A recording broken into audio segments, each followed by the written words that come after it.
Olá, tudo bem com vocês? Estamos de volta com o nosso Conectados, o nosso podcast das MEC. E estamos muito felizes.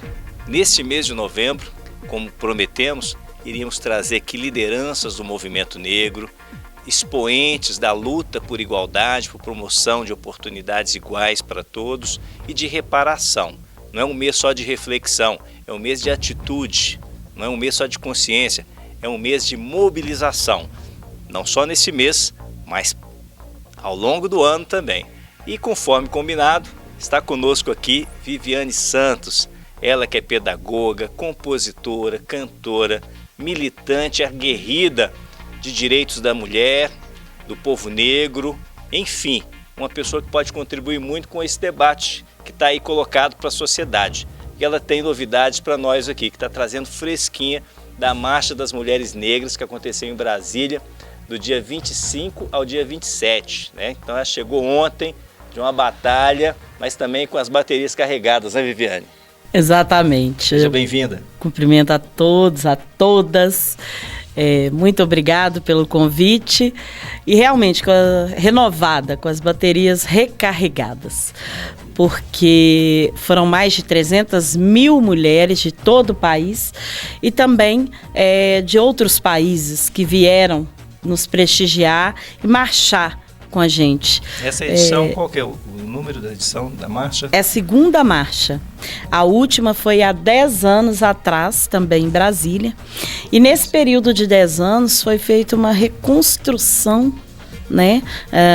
Tanto de ideias quanto das nossas necessidades, né? E com isso a gente formulou inclusive um documento que foi entregue também ontem, que vem com todas as nossas pautas, a pauta das mulheres negras em todo o país. E aí a gente engloba as mulheres negras, mulheres indígenas, né? Todas as minorias dentro desse país.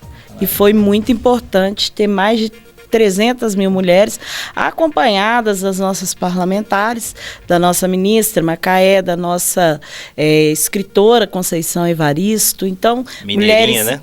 Fantásticas, mulheres aguerridas que estavam lá também nessa marcha, que não é só uma marcha. É uma luta pelos nossos direitos que teve o nome de reparação e bem viver. Né? Então a gente precisa dessa reparação e precisamos do bem viver cotidiano. E essa militância da Viviane não vem por acaso.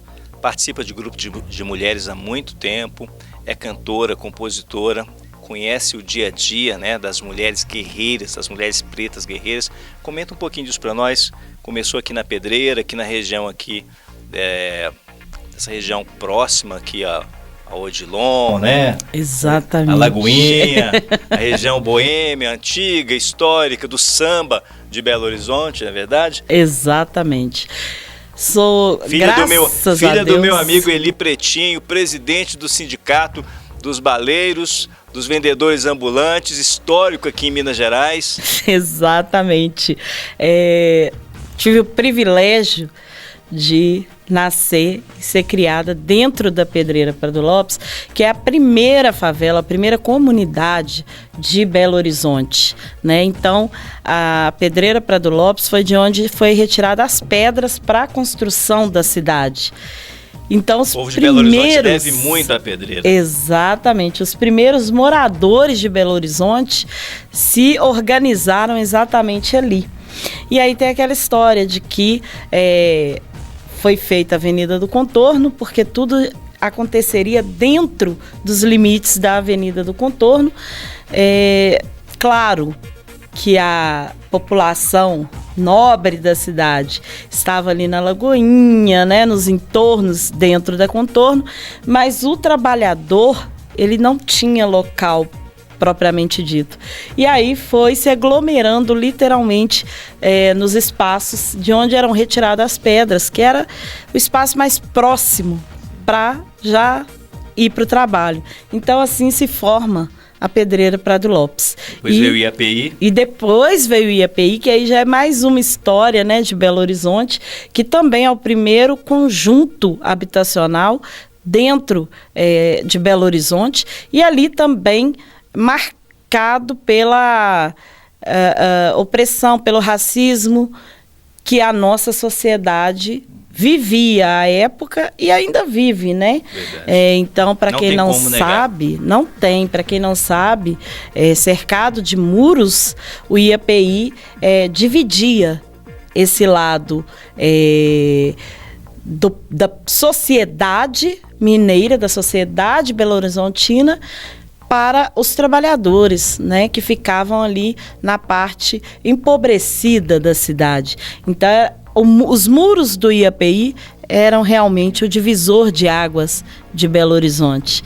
Ali no IAPI eram os engenheiros, eram os empresários, os servidores públicos, e fora eram os trabalhadores em massa, né? Aqueles trabalhadores que pegavam no pesado, que eram os pedreiros, que eram verdadeira apartheid, né? Exatamente. Então, as lavadeiras, né?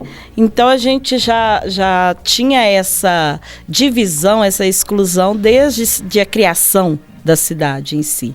E como é que é crescer, conviver com tudo isso e buscar ser diferente, ser voz para aquele povo, né? Para que eles tivessem vez. Comenta um pouquinho disso para nós. Então, eu venho de uma família, né? Meu pai, minha mãe sempre muito aguerridos. Meu pai, politicamente falando, sempre muito ativo. Muito. Em Belo Horizonte, né? Então, Belo Horizonte, Santa Luzia, Contagem, Minas Gerais. Fui conhecer Brasília a primeira vez com ele, indo na marcha dos 100 mil, né? Então, assim... 1999. Tava lá. E a gente, assim, sempre buscando essa unidade, buscando trazer realmente o poder para o povo, para as minorias, né? Então, eu aprendi muito com meu pai, com a minha mãe, Dona Rosângela, Senhora Eli, e atravessei esse mar de ilusões, digamos assim, né? Em busca de dias melhores. Eu penso que melhorou em vista do que era, mas eu acho também, e tenho certeza, aliás, de que a gente ainda tem muito o que fazer. Muito o que fazer por Belo Horizonte, por Minas Gerais, por esse Brasil. Mas é uma luta contínua e é uma luta que nos deixa cada dia mais envolvidos. Então, uma das minhas composições, eu falo que crianças não nascem racistas, né? Então, a sociedade fica imbuída de torná-las assim, da mesma forma que a sociedade também fica imbuída de trazer pessoas com dignidade, pessoas, homens e mulheres que serão um futuro digno. Não é isso?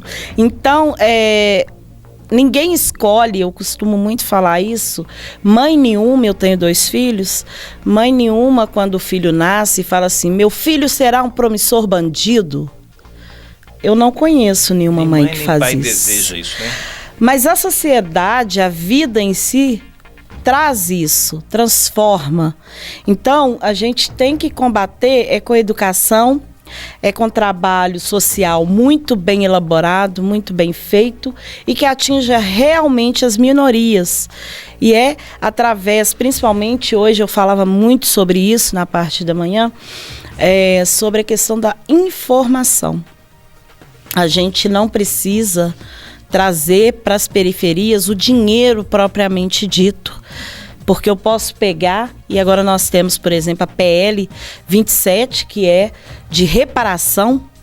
Aí eu posso pegar esse valor da reparação e dividir entre todas as minorias e falar, eu dei algo para todas as minorias. Mas é como se todo mundo ganhasse junto numa loteria e daria 10 centavos, R$1 para cada um. Você não mudaria nada. Mas quando você traz informação, tudo muda. E aí você falou uma palavra-chave que diz muito para mim. Informação casa com educação. Exatamente. Educação formal, de qualidade e continuada. É a proposta das MEC, não é isso? Qualificação profissional, educação continuada, inclusão produtiva e empreendedorismo. são as palavras-chave, né? As estratégias corretas para a gente garantir essa reparação, para dar um impulso aí para a cidadania dessas pessoas. Aí para todos, né? Negros, brancos, mulheres, homens, indígenas, comunidades tradicionais, mas sobretudo aqueles que tiveram a sua liberdade tolhida, a sua dignidade arrancada, que é o povo negro do nosso país. E a gente trazendo informação, a gente abre portas e janelas.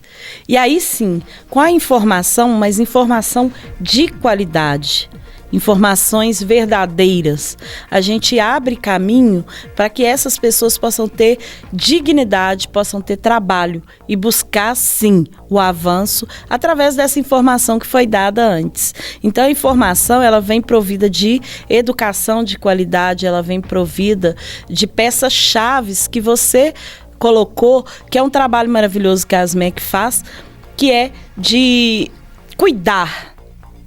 O cuidar dessas pessoas no sentido de qualificar, no sentido que eu acho muito importante, que são os egressos, de trazer essas pessoas de volta a uma vida em comunidade, porque a gente sabe que a nossa população carcerária é enorme e que, infelizmente, a sociedade também hoje aparta essa sociedade, essa marginaliza, né?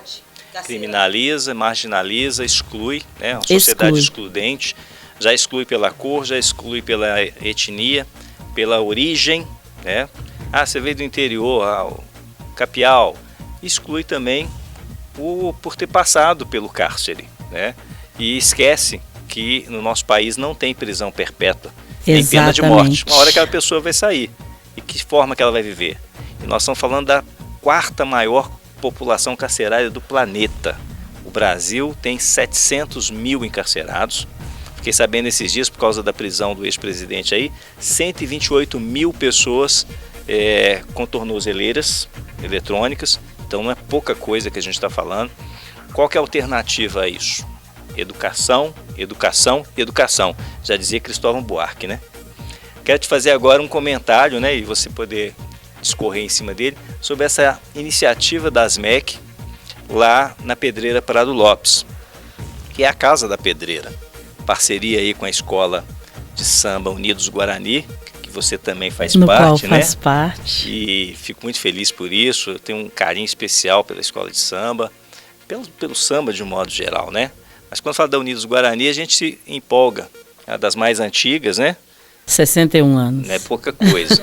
Então, comenta um pouquinho disso para nós, que é um projeto que trabalha a questão da qualificação profissional, da promoção de cultura, de esporte, de lazer, de saúde. Vai ter lá atendimento de saúde, né? Saúde alternativa, medicina natural.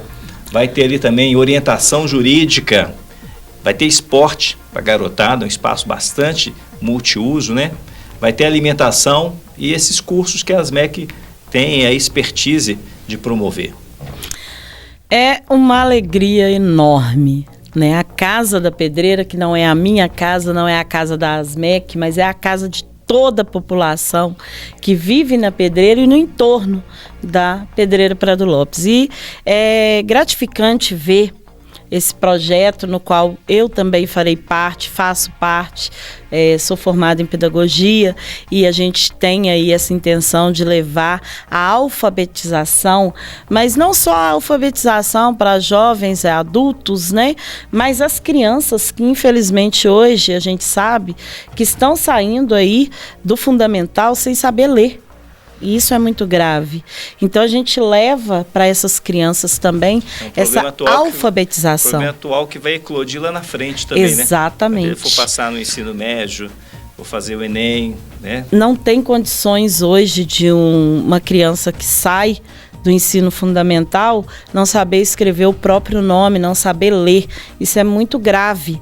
Né? Então, quando a gente vem com esse projeto na Casa da Pedreira, juntamente com a ASMEC, é gratificante pensar que essa comunidade será assistida e muito bem assistida, porque todas as iniciativas que estão sendo lançadas dentro da Casa da Pedreira são de uma importância hoje que daqui 20 anos nós vamos poder olhar para trás e falar assim, olha, nós compartilhamos com o crescimento dessa comunidade.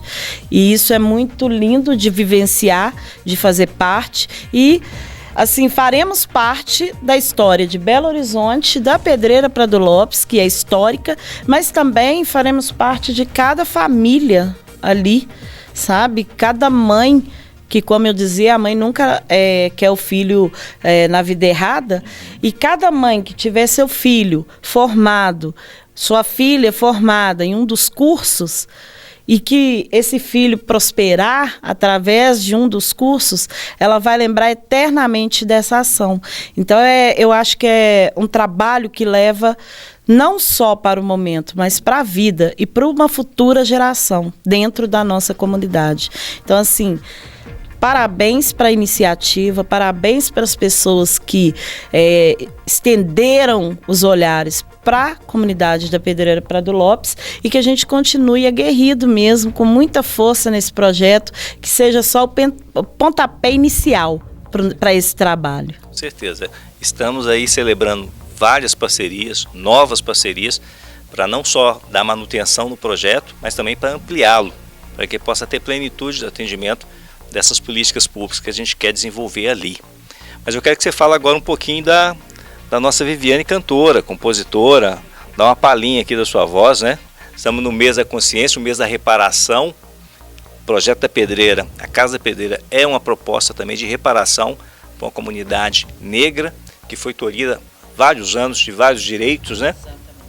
Mas vamos falar de cultura, de arte, né? Que você representa muito bem também.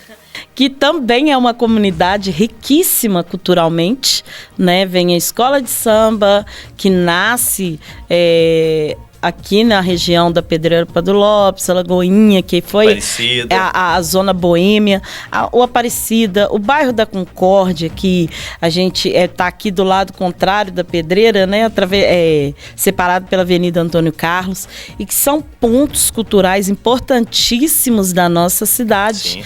Então, também pensar em cultura é pensar em reparação e pensar em bem viver. Verdade. Né? Porque uma coisa que eu falo que a gente aprendeu muito com a pandemia foi que a cultura, ela salva. A cultura, ela salva. Então, a gente precisa alimentar a cultura e alimentar bem a cultura.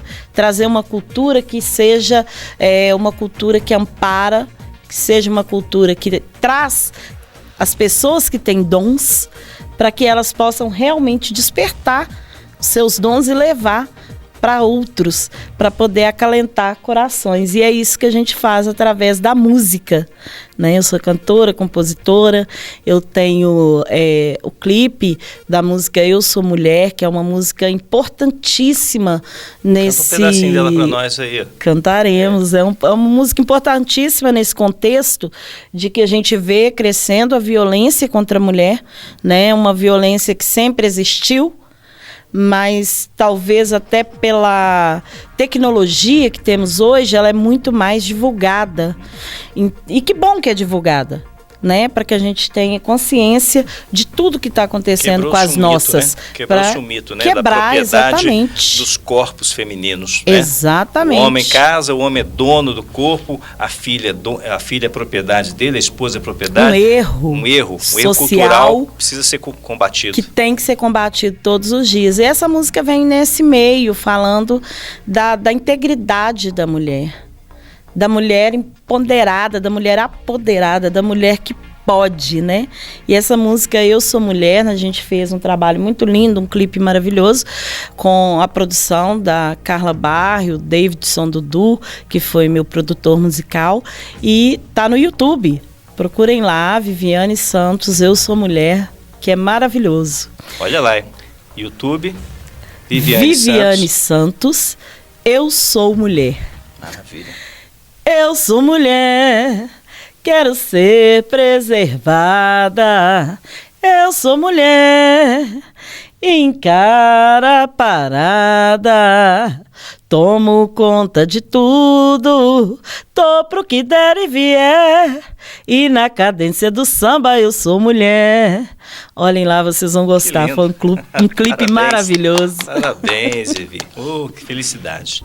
Tá vendo, gente? Talentosa, militante, presente, voz e vez pro nosso povo preto nesse mês de novembro, mês da consciência negra. Vivi, fala pra gente agora aí da militância política, porque todos os problemas sociais que nós temos, a solução deles não virá de outro meio. Se eles vieram da política, eles só serão solucionados com a política, com a participação efetiva, cidadã de cada um de nós.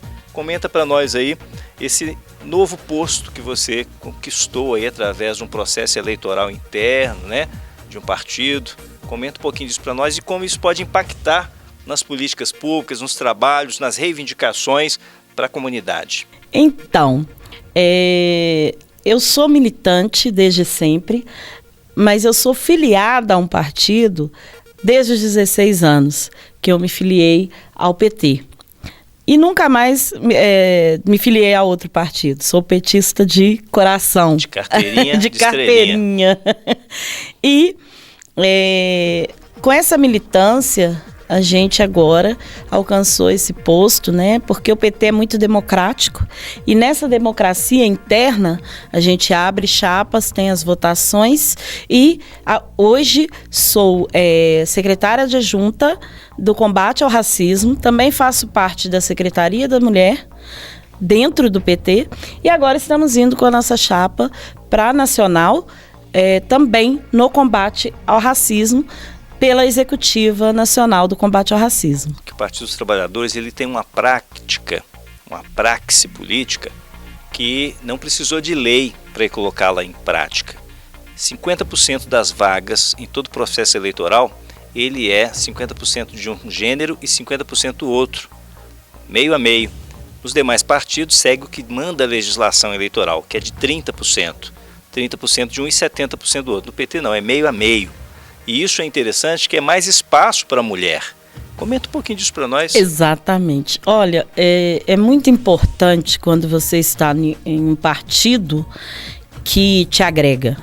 Em um partido que reconhece toda a militância e mais do que reconhecer a militância, é um partido que ouve os clamores desta militância. Então, hoje a gente percebe que dentro do partido as mulheres têm voz, têm vez. Foi governada por mulher. Foi governado por mulher. A gente tem mulheres maravilhosas, né?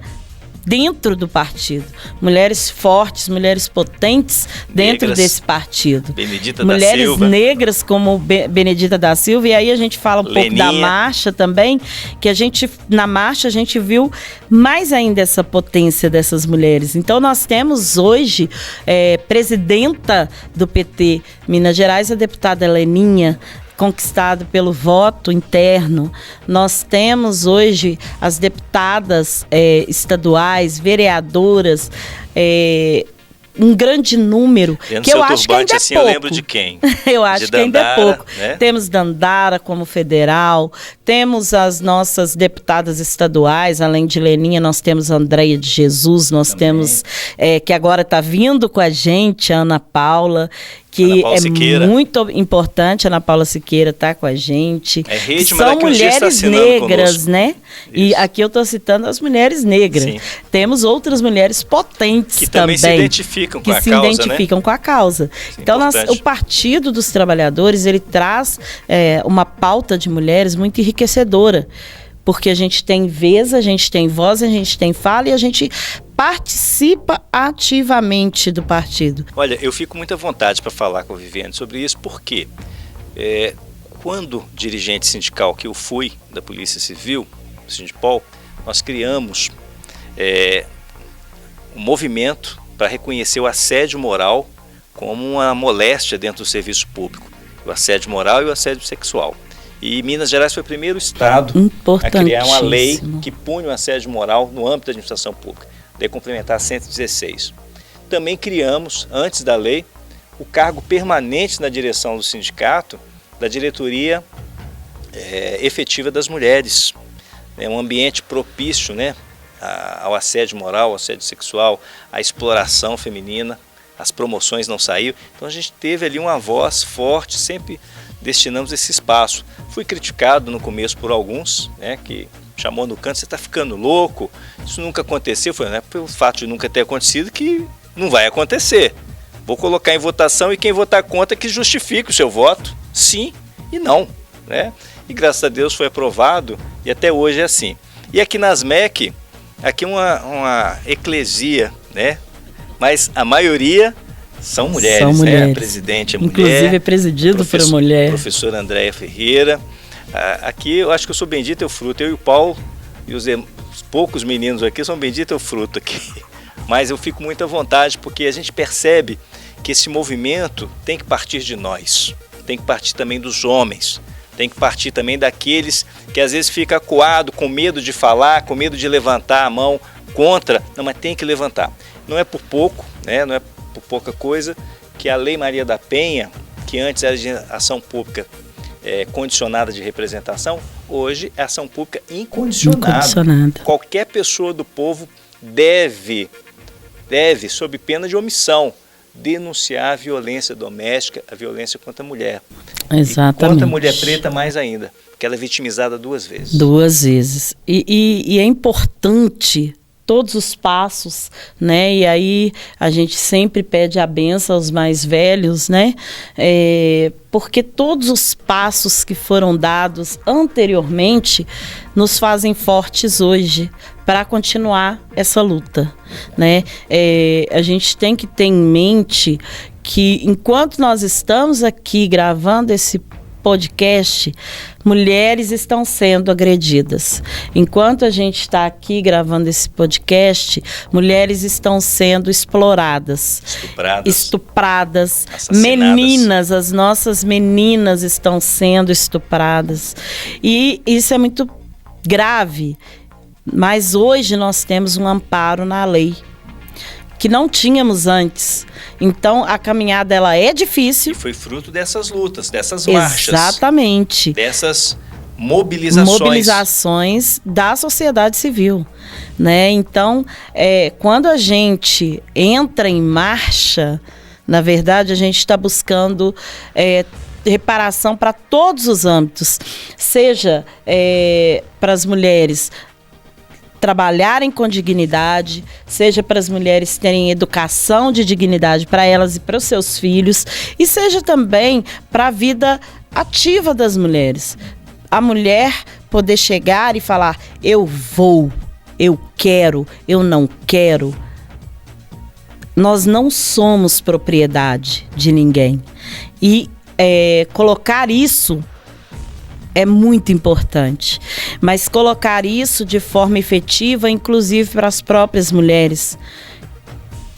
Porque, infelizmente, se a gente não tem voltando à informação, se a gente não tem a informação, muitas mulheres se deixam enganar e se tornam propriedade, sim, né? Então a informação ela é importantíssima, a gente precisa levar informação cada vez mais, e eu acho que é um trabalho maravilhoso que a ASMEC tem feito, que a gente tem feito agora através da Casa da Pedreira e que a gente faz também através da cultura, da arte e da educação, para levar para a nossa sociedade, mas principalmente para as mulheres periféricas desse estado, desse país, dessa cidade tão importante que é Belo Horizonte, a certeza de que nós estamos aí o tempo todo mobilizadas e mobilizados para agregar, para que a gente acabe literalmente com a agressão, com a violência contra a mulher.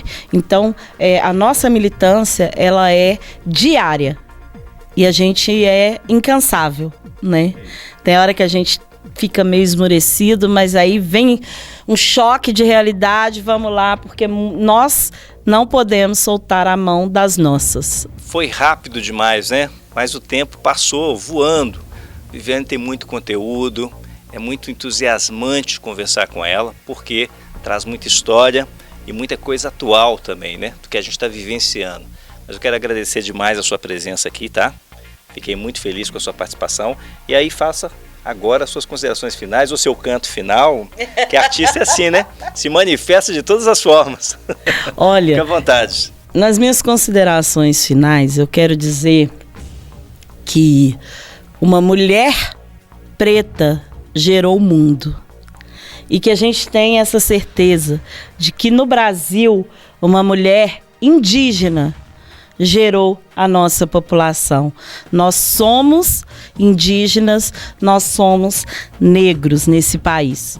E que a gente tenha total empatia com as nossas mulheres, com os nossos povos indígenas, que a gente tenha total empatia com as nossas mulheres negras, com as nossas mulheres periféricas. Esse é o recado que eu deixo para todas nós, para todos nós. É muito importante ter essas certezas. Quero fazer um convite também para que as pessoas que quiserem participar, que estejam lá, que acompanhem o trabalho da Casa da Pedreira, que venham até nós, né, da Escola de Samba Unidos Guaranis, que venham desfilar com a gente esse ano, homenageando Marlene Silva, que foi o tema vai ser Marlene Silva. Maravilhosa, né, a nossa dançarina espetacular, essa pessoa que envolveu a cultura grandiosamente. Então a gente faz esse convite também para que as pessoas venham com a gente na Unidos Guaranis, trazer esse enredo para a avenida e fazer bonito. E a gente aproveita aqui esse gancho, né, esse ensejo, para pedir encarecidamente aí o nosso prefeito Álvaro Damião, a nossa Secretaria de Cultura, para liberar os recursos. Faltam apenas o quê? 4 meses, né? 3, 4 meses. O recurso foi liberado para o pessoal fazer a conclusão, né? Não se faz carnaval com verba liberada 30 dias antes. Prefeito, isso é uma solicitação, isso é um pedido seríssimo para continuar a brilhantar e engrandecer o Carnaval de Belo Horizonte. Maior carnaval do Brasil. Que continuemos sendo. Isso. Gente, vou ficando por aqui. Gratidão total a Viviane Santos. Mandar um abraço, um beijo aqui pro meu amigo Eli Pretinho, tô com saudade dele, né? E para você que está nos acompanhando aí, não esqueça de fazer aí, ó, o CCC, curta, comenta e compartilha esse conteúdo aqui, mandando a nossa mensagem forte e positiva a todo esse mundo querido. Beijo no seu coração e até a próxima, se Deus quiser.